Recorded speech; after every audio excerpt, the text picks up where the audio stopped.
Mary McLeod Bethune. This is a series of podcasts about one of the great heroines of the 20th century in Mary McLeod Bethune. Her story is remarkable, for she was one that was born in 1875, 10 years after the abolishment of slavery.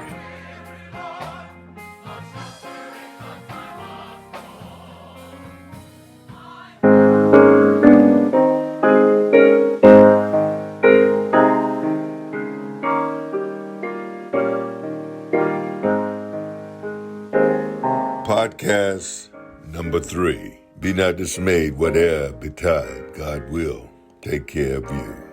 Staring down the evil of the KKK. The period 1865 through 1877 was one in which more than 4 million African Americans struggled to make the adjustment from slavery to freedom.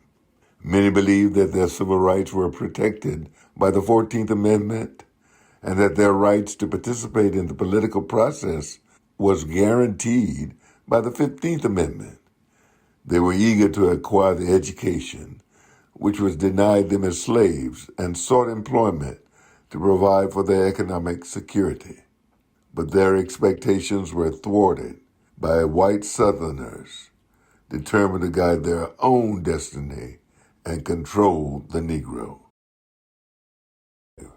At the conclusion of the Civil War, 6 Confederate veterans gathered in Pulaski, Tennessee, to create the Ku Klux Klan, a vigilante group mobilizing a campaign of violence and terror against the progress of Reconstruction.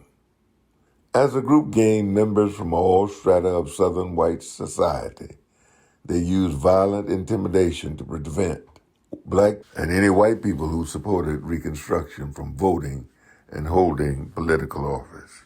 The first leader, or grand wizard of the Ku Klux Klan, was Nathan Bedford Forrest, a well-known Confederate general. Within the structure of the Klan, he directed a hierarchy of members with outlandish titles such as Imperial Wizard and Exalted Cyclops, hooded costumes, violent night raids. As soon as World War I was over, Bethune was back, giving her full time to the school and the community of Daytona.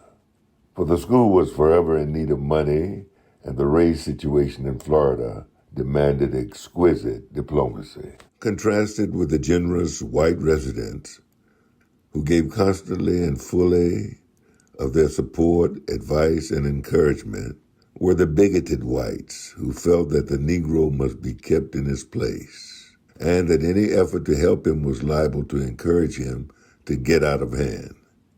The bigots resorted to extreme cruelties to enforce their ideas.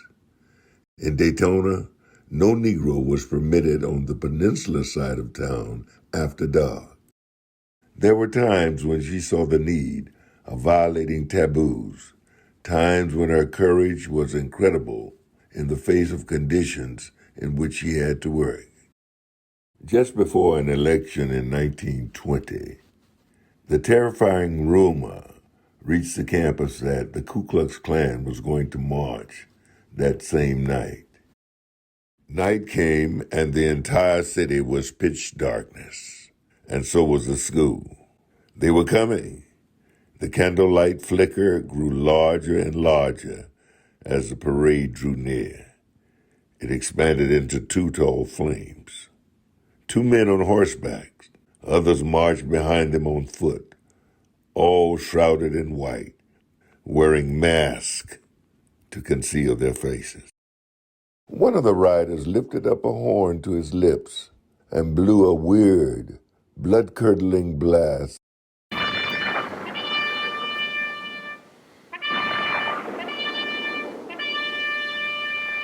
It was a warning to all the residents of Colored Town not to appear at the polls on Election Day, and a promise of what would happen if so much as one Negro tried to vote. Upon her return to Daytona, Mrs. Bethune listened unsmilingly to a report of the Klan episode. It was hardly news, and it certainly was no surprise. She had been educating the Negroes of Daytona for years and doing everything she could to straighten their backs and demand their undeniable rights. There were bound to be repercussions. She, for one, intended to vote in the election, and anyone who wished her to join was welcome to come. Meanwhile, Mrs. Bethune went right on educating, encouraging, and arousing the Negroes to think about their constitutional right and their own betterment. The politically powerful KKK had turned off all the street lamps for its demonstration parade, designed to intimidate the entire Negro section and frighten its potential voters away from the poll. But it could not control the lights of the school. Mrs. Bethune ordered that all the lights within Faith Hall be turned off and all the outdoor ones on the campus be turned full on.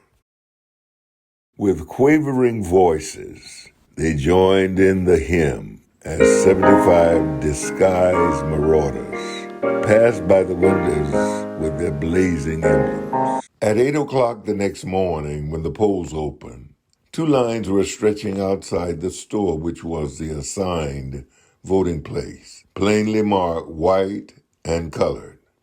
The registered Negroes reached far back along the block. Mrs. Bethune walked up and down the uneasy, fearful line, instilling confidence, and the line held. They were not giving in. They were kept standing there all day while the white men entered jovially and departed. Shortly before closing time, they were allowed in as the law decreed and cast their ballots. When the votes were counted, the Klansmen had been defeated, and the man of their choice had been elected. In 1920, Election Day, November the 2nd, Mary McLeod Bethune stared down the evil of the KKK in Daytona Beach and won.